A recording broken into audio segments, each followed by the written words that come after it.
Hi everybody, Eric here with Smart Pot Fabric Planters, back with another episode of the Growing Revolution podcast. And we have a great guest today. It's Cali Kim from CaliKim Home and Garden. She has been doing videos on YouTube and other social media platforms for a number of years, and she's probably one of our best supporters out there in the world. She's probably introduced more people to Smart Pot planters than maybe anyone else. So I wanted to welcome to the show, Cali Kim. Thank you, Eric. Thanks so much for having me. And I am a big, huge fan of Smart Pots. They're one of my favorite things to grow in, so it's really an honor to be here. Yeah, it's awesome to finally, talk to you live instead of just watching your videos, one way. So I'm really excited to learn more about you and, your journey in the gardening world. So I guess let's go back in time. Can you describe your introduction into gardening? Were you introduced by a family member at a younger age? Sure, yeah. I actually grew up in a family of 10 kids, believe it or not, 7 girls and 3 boys. I'm one of the older ones. And because of, you can imagine, we had a huge grocery bill. So my mom decided that we really need to cut back on our grocery bill and start growing some of our own vegetables. And at the time, we lived on a 5-acre piece of property in Colorado. And all of us kids were responsible to dig in and start gardening. So at the time, I had long rows of beans that I had to pick, which I think I was probably 6 or 7. I really didn't like that too much. It wasn't very much fun to hang out in the garden and pick beans when you were 7 years old.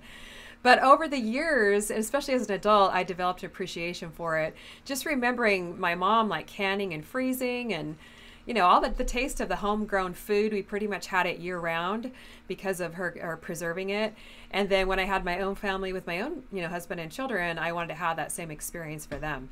So once we got our own land, or not land, but property here in the Southern California, we were able to plant a garden, which was really a big honor for me and joy. Jump right back into it. Yeah, I think, I'm kind of with you. When I was a kid, my mom would recruit me to pick beans and, pick strawberries and stuff. And, half of them I ended up eating while I was picking them. And I definitely developed an appreciation for gardening more. The older I got, especially when you start to buy your own groceries, you're like, wow, this is expensive. Yeah. And I have to say, your piece of property, your land, is probably more productive than, per square foot than most people's gardens out there. People see, your backyard and they think it's huge, but I think a lot of it is just great camera angles and great, great garden design and really maximizing your space. Yeah, it's really not that big. I'm not sure exactly the square footage, but if you came to visit our house, I'm sure you would say it looks a lot bigger on YouTube. So that's usually what people say. But it is, we're able to maximize the space. We garden on a hill for the most part, and we're able to kind of tier that out. We're actually on a backyard garden show that helped us rebuild that and make good use of it. Because before it was just a hill full of weeds. So. And along with the containers and the smart pots, it really has made a good use of the land that we do have. Right, because the Southern California soil isn't, always the best for every type of plant we want to grow. So container gardening is definitely helpful in SoCal. Who came up with Cali Kim? Is that a nickname you've been called, for a while, or who came up with that? No, I never have been called it my whole life until we started our YouTube channel, and it was my husband, who's known as Camera Guy, as you probably well know. His name's actually Jerry, but I'll just tell you real quick how our channel started. He's been into videography for years. It's kind of been a side gig for him. And he has some videographer friends, and they're all having a little contest saying, who can make a viral video? Let's see who can do it. We're all going to try our own different videos. And he said, okay, Kim, what are you doing today? Well, I was outside, grabbing some compost, putting it on my herbs. He goes, all right, I'm going to come out and film you. We're going to get in this contest with my friends, and who knows, maybe we'll win. So just, tell us what you're doing, and we'll upload it to YouTube. So that's what I did. That was our very first video, almost exactly 10 years ago to the day. We just had our 10-year anniversary in February. Nice. So that's pretty much how we started. And then in trying to come up with a name, he said, well, we're in California. You're Kim. Why don't we just do CaliKim Garden Home? I'm like, okay, that sounds great. And we gave it a go. before we knew it, people were asking, how about some seed starting videos? How about some other videos? And it just started to kind of grow from there. And we realized that, hey, maybe we can make something of this. So over the years, it's really grown. Nice. Well, kudos to Jerry for, planting the seed and starting the Cali Kim empire, so to say. Yeah. What were you doing before you became Cali Kim? Well, I was working actually for the local school district for several years. I was a paraeducator. I worked with special needs kids, so kids with autism, kids with learning disabilities or physical disabilities, and I really loved it. It was a part-time job for me at the time, and we were doing also Cali Kim on the side part-time. And then Cali Kim started to grow so much that I actually ended up deciding to resign my job with the school district and then go with our Cali Kim business full-time. When was that? That was back in 2016. Okay. So that's actually when I reached out to Smart Pots, when I had some friends that had grown in Smart Pots, and I actually never had grown in them at the time, but they looked like pretty cool growing containers. So I want to give this a try and contact them to see if they'd be interested in having me try out their Smart Pots, and maybe we can work together and work something out. So I reached out to Karen, who, as you know, is the marketing director at Smart Pots. I think I just DM'd her on Instagram, and I was really surprised when she got back to me, and it was really fun to do some videos together after that. Nice.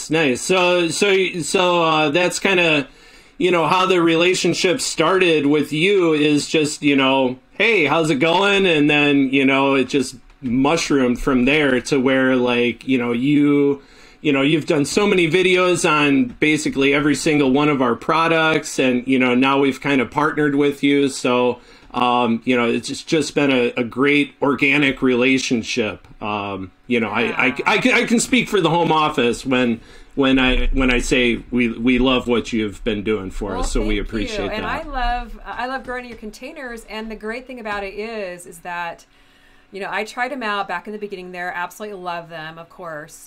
I just saw how productive and how easy it is to grow in the Smart Pots fabric containers. And then I was able to introduce them to our audience. And so many people have said I would never have been able to garden if it wasn't for Smart Pots. So you guys, too, have really started, like this podcast is called The Growing Revolution, and helped a lot of people grow a lot of vegetables. So kudos to you, too.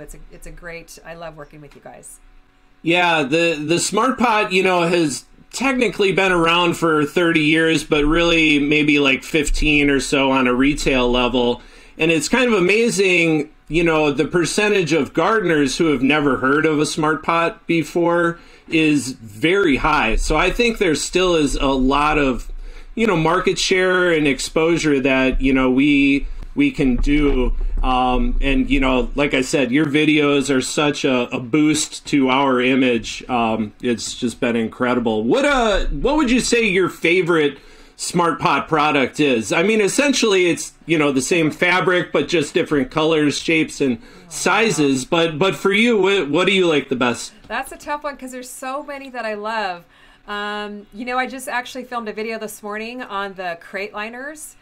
And that's probably, I've been using those for maybe a year or so now. And those are probably not the crate liners, the basket liners actually, which I like the crate liners too. But the hanging basket liners are so much fun because you can pop them in your hanging baskets. Like you said, they're the same Smart Pots fabric. As you know, the core liners just fall apart. They dry out very quickly. And the hanging baskets look so pretty. They come in different colors. I think the tan, the green, and maybe the black. Mm-hmm. And I like to grow herbs, flowers, greens, peas, strawberries. So it's definitely one of my favorites. I think probably the most popular one that I've seen anyway are the 5-gallon containers with handles, because they're so easy to move around. So it's not as overwhelming for people to grow a garden. All you need to do is grab one of those 5-gallon containers. You can plant a little salad garden, herbs, whatever. You can pull them inside if you need to during the winter, or, if it gets too hot outside for your greens. So those are definitely probably two of my all-time favorites. Yeah, I'm a huge fan of the no cocoa liner. I did an arrangement with a cactus in the middle and succulents around the outside. And I had that going for like 3 years, and I think the wire basket is going to rust out before the fabric gives way, so it's like it's just something that's going to get better and better over time versus, like you said, using a cocoa liner and then the bottom drops out after like year 2 or so. Oh yeah, that's happened to me so from the many birds times. picking it. Mm-hmm, And the cool thing is that I love about them is I just actually switched over my basket liners from like flowers that had kind of died off to some herbs. And then I just took the basket liners out and threw them in the wash to kind of clean them up and refresh them a little bit. Let them air dry, and you pop them back in, and they look as good as new. So they last through washings, and they just last from season to season. So you really can't go wrong with that. Yeah. If you just have a couple of smart pots, I like to soak mine, or sometimes I'll throw them into the washer. I've heard stories of big time growers taking, dozens and dozens of smart pots to the local laundromat, and then people are kind of like looking at them like, "What are you doing, buddy?" Oh, that's funny. I've never tried that before. Yeah. I wouldn't recommend it for most people. I think just kind of, honestly, I've been getting into no-till lately, so I haven't even been washing my smart pots. I'll just, dig out where, the small root ball was, pop in my transplant, and I'm just loving no-till. But Makes it to each their own, in the gardening world, whatever works. Absolutely. There's 1,000 ways you can garden. Yeah. There's more than one way to skin a cat. Definitely. You named off like a ton of, I guess, selling points for growing in a smart pot, but what do you think is probably the biggest selling point for growing in a smart pot for the average home grower? I think definitely the fact that they are an aerated fabric. So they air prune.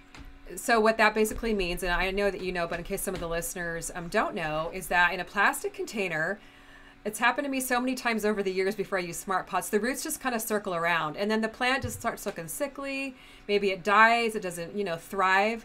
But in smart pots, it doesn't do that. It like prunes, it's called air pruning, and it just kind of forms this fibrous root mass. So once the roots hit the sides, then they start to form like this fibrous root ball. They can still take up the air, the nutrients, the water. Your plants are going to thrive. So people wonder, why is it so productive in smart pots? I mean, that's why. And it makes it so easy for people to be successful. I think that's the biggest reason why a lot of times people will quit gardening is because their plants die. They maybe think they have a brown thumb, which we know is not true, but they're just not successful at it. And smart pots makes it easy for people to not only pick it up quickly and easily, but for them to be successful. And once they get that first harvest, most of the time people are hooked and they want to keep on growing more and more. Yeah, I think, getting to what you're talking about, it's all about the roots with pretty much every plant. The better your root system, the better your plant is going to do. And I think a lot of gardeners tend to overlove their plants and overwater them, especially. And I've found that it's a lot harder to overwater a plant in a smart pot versus a rigid-sided container, just because, when it's fully saturated, it'll come out the bottom and out the sides if it needs to. Absolutely. Yeah, that's a huge problem is people, when they see their plant wilt or maybe something as funny is going on, they let's give it some water, and then they end up drowning their plant. So with smart pots, that doesn't happen because things just kind of flow out. And it makes it easy, too, to rehydrate your pots, which you can't really do in a plastic container. You just set it in a bin of water, and then the water will soak up through the bottom, and the plant will be nice and hydrated. You don't have to water as often. So it just keeps gardening simple and really helps people, gives people an easy way to get started, and then they feel really good about it. Yep. Yeah, I think, that's a big problem, overwatering, especially for like indoor plants, where there isn't a whole lot of air circulation to begin with. So if your indoor plants are struggling, transplant them into a smart pot and, they might take off for you. Yeah, these little 1 gallons, quite a bit inside for greens and herbs and even to transplant other plants. And it works great. Yeah, those little ones are perfect for the windowsill. They are. Now I wanted to get into your first book, Organic Gardening for Everyone. It's a beautiful book. Who laid that out, and did you have any help with writing and designing it? Well, the writing I did all myself. Actually, my publisher is Cool Springs Press. So they originally approached me about writing the book. And then actually we ended up working together as a family to do all the photography. So myself, my husband Jerry, and my daughter Julianne is a photographer. So Nice. once the book was written, then we, did all the photography to go along with the book. And then after that's all done, you send it over to the publisher, and they have an art department that does all the layout and design. Did a beautiful job of putting it all together and making a product, which is really a book which has really helped a lot of people grow. And the whole idea is that organic gardening is for everyone. We mentioned before about people thinking they have a brown thumb, but really anyone can do it. The key is just keeping it simple, and I go into that in my book, and it's really a way, makes it an easy way for anyone to garden in a quick, simple, inexpensive way, and just to dive right in. So yeah, it was a really fun project to work on as a family, so we're very proud of it. Yeah, I would be if I were you. I remember getting my copy of the book and just cracking it open and thinking like, wow, this is, it looks like something that, you were on your fifth book or something instead of your first one. So that's great. It really impressed me. So I understand you've got a new book coming out about raised bed gardening. What do you like about raised beds versus growing in ground or other containers? Well, raised beds are, again, a really easy way for people to grow. And over the past couple years, so many more people have gotten into gardening, like with the pandemic and all that. People want to grow their own vegetables. They want to do it in a simple way that seems accessible. And raised beds really make it accessible. Not only physically, you don't have to bend down quite as much, easier on your back and your knees, but you can control the input that you're putting into your raised bed. So you're filling it with, a custom-made soil. I have soil recipes in my new book. They're easy to build or pop up, like in the case of the Smart Pots raised beds. You're creating an environment that really makes it easy for vegetables to thrive. And as we mentioned earlier, when people are successful at something, they get excited about it and they want to grow more and more. So that's one great thing that just makes it accessible for anyone, besides the fact that you can put them anywhere. You don't have to have a huge backyard. You can grow on a patio or a balcony. You can customize the size. You can get a big one, a small one, regardless of the space that you have, and really just customize it to your situation. So it really makes it simple for people. Nice. Yeah, the older I get, the more back issues I have. So I've found that bringing the garden closer to me is a great benefit. And then also, when we get rain, sometimes it comes in buckets. And then, if your garden is in a low-lying area, your, roots might be drowned out. But if you're in a raised bed, the chances of that happening are significantly decreased. So good to see that we're both big raised beds fans here. And you don't have to dig out a corner of your garden, like in an in-ground garden, which is a great way to garden as well. But, some people aren't able to do that. Maybe they just don't want to, they don't have the time, or they can't do it. So raised beds make it, easy for that aspect of it too. Yep, totally. So as far as, input ingredients, what are some of your go-to input ingredients for gardening success in terms of fertilization? Well, I really like to keep it simple with fertilizer. There's so many out there on the market. I mean, you can go to your garden center and see fertilizers for tomatoes, for peppers, for fruit trees, for just about anything. But I pretty much stick with like a time release fertilizer, a balanced, like an NPK balanced, like granular fertilizer, compost and worm castings. Those would be like the ones that are time release that kind of feed your garden over a few month period of time. And then the second category that I pretty much stick with is the water soluble, which are immediately available to your plants. So I pretty much just stick with like the compost, a granular, worm castings, and then a couple of really good balanced organic water soluble fertilizers that dissolve quickly in water. So you can give your plants an immediate boost if you want to, and then also feed them long term with the time released. So you know what? Don't spend all that money on a million different fertilizers. Just keep it simple, and don't overcomplicate things. And also, you're going to save money that way too. Yeah, I like the keep it simple mantra for sure. Now, kind of along those lines, I was trying to think, what is something that we can do as gardeners to lessen our environmental impact? And the thing that really comes to mind is composting. How can we do that easily? Well, I love to compost in the Smart Post compost sack. I've been doing that for several years now. And one thing I like about it is everything stays contained. I mean, I'm in an urban area. We do have rodents in our area. So it's nice because the compost sack has the cover on it. It keeps the rodents out, but it also keeps it contained and looking nice so it doesn't smell. You know, my neighbors aren't saying, what's that smell coming from your backyard? But it also really helps you compost faster because it keeps, if you're building a large pile, you're able to hot compost, then it'll break down quicker because it's covered and contained, but it's also getting the aeration. So it just kind of, again, Smart Pot's making it simple for people to get going, and composting is just part of that process.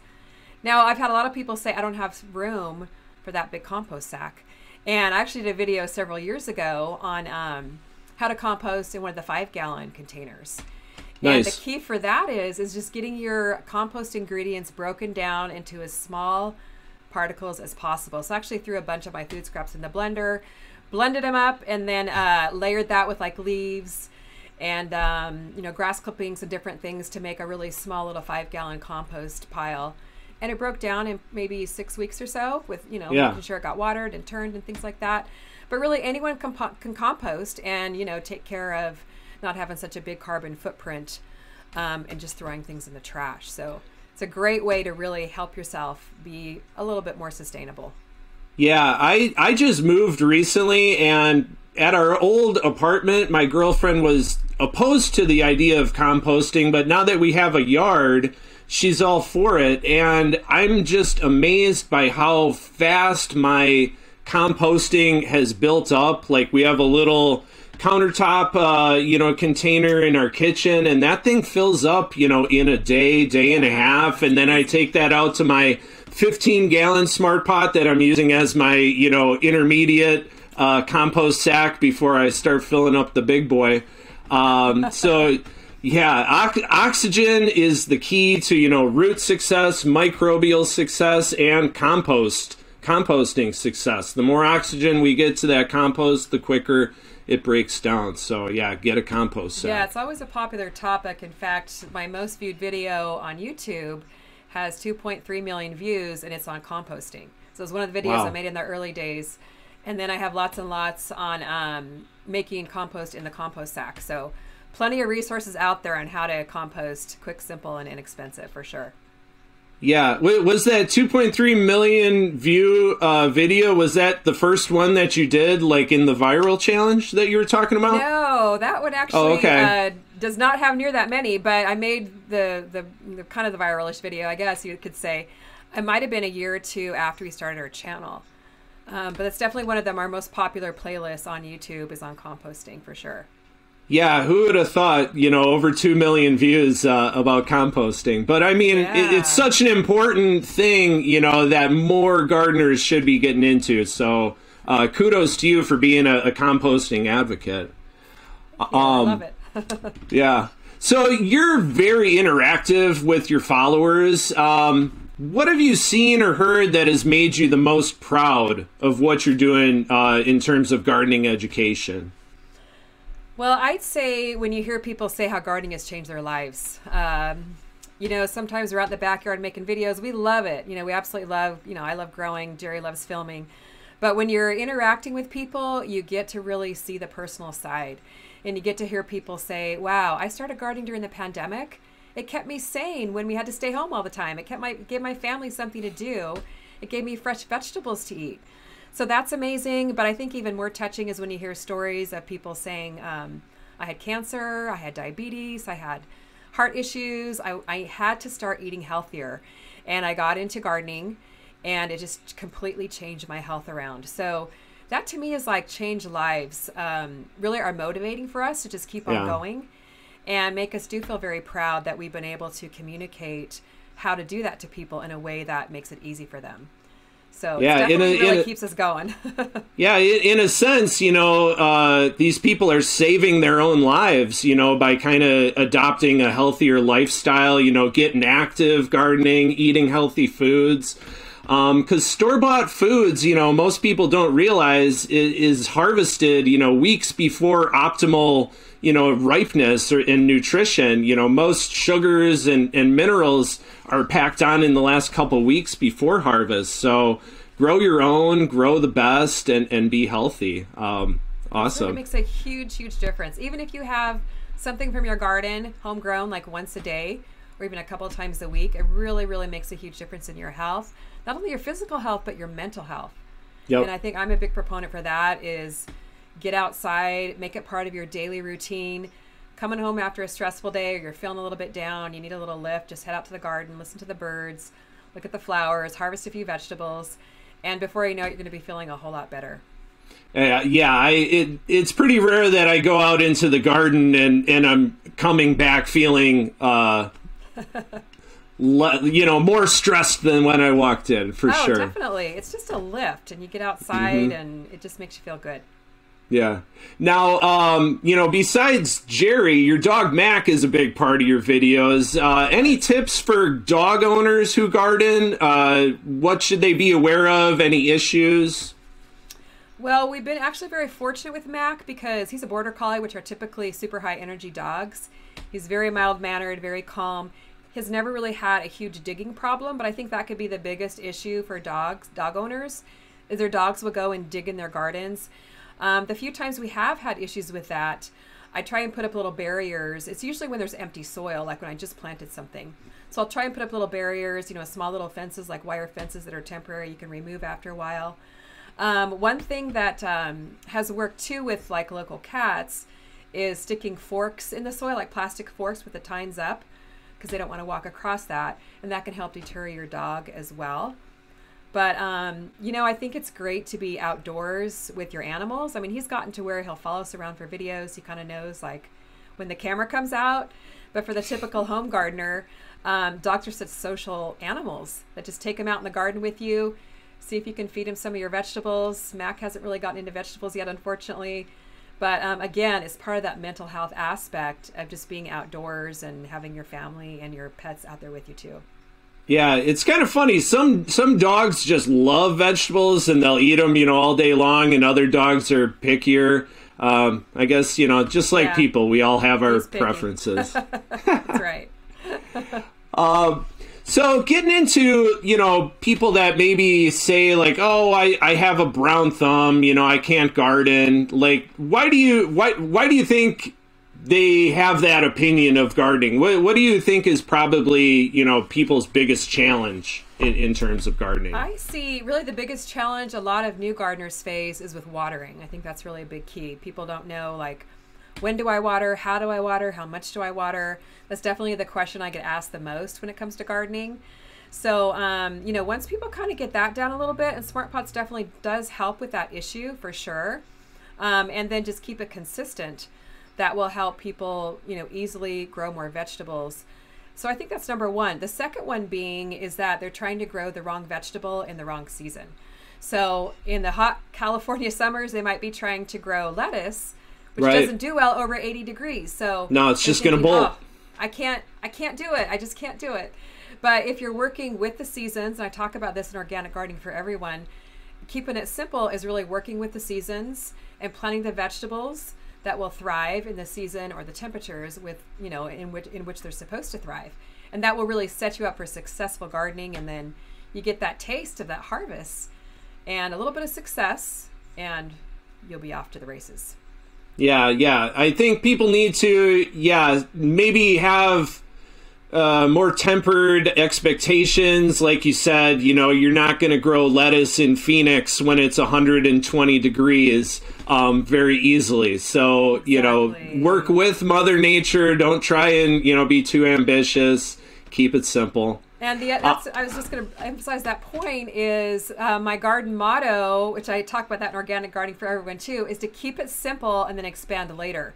So start with the vegetables that you enjoy eating, whether it's salad, whether it's a tomato plant, but just start with a couple, maybe, 2 or 3 vegetables. Don't try and plant a whole, field or a whole farm full of vegetables.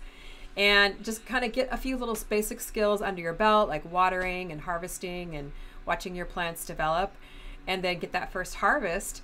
And you're going to be hooked. You're going to want to plant a few more the next time, and then just add to it little by little over time. So don't overwhelm yourself all at once. That makes sense, because gardening can be a lot of work, depending on what you're growing and how big your garden is. So it makes sense to start with baby steps, a small garden, and then you can expand from there. Definitely. Now, people assume you're just probably always in your garden doing garden work, but I'm assuming you have a life outside of, videos and gardening. What do you enjoy doing when you're not being Cali Kim the gardener? Well, I do spend a lot of time in the garden, but aside from that, there's so many things to do here in Southern California. We love to hike. We do a lot of hiking. We enjoy not so much sitting on the beach, but walking on the beach. I'm not a big sitter. I have a hard time just sitting still. But we love to go out to the beach and walk along, enjoy the ocean, take trips out to the beach like for the weekend. And we spend a lot of time with our kids. We have 2 adult children. Our daughter's 26. Our son is 20.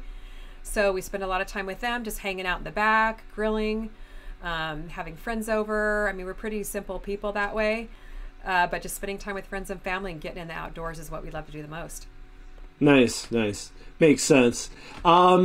I have to say, this has been really an awesome interview, getting to know you and your background, outside of the garden too.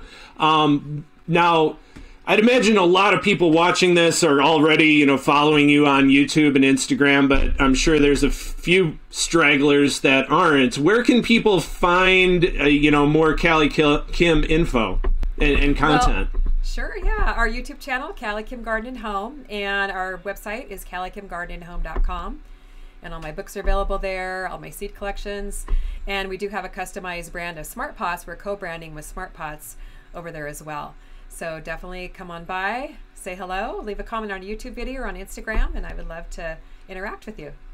Yeah. And Kim is really good at, actually responding and having conversations with people. And I think that's probably the key to social media success is, personalizing the content and, being interactive with people. And, it just goes to show that's the formula, because you've been killing it for a decade. So, well, thank you so much. Keep up the good work. I totally enjoy it. We've met so many good friends through YouTube and through social media, and it's really been a huge blessing in our lives. So we really appreciate it. Yep. So on that note, Kim, it's been awesome meeting you. Thank you so much for your time and for joining us on The Growing Revolution. We'll be, following more of your videos and books to going forward. Well, thank you so much for having me. It's been a lot of fun.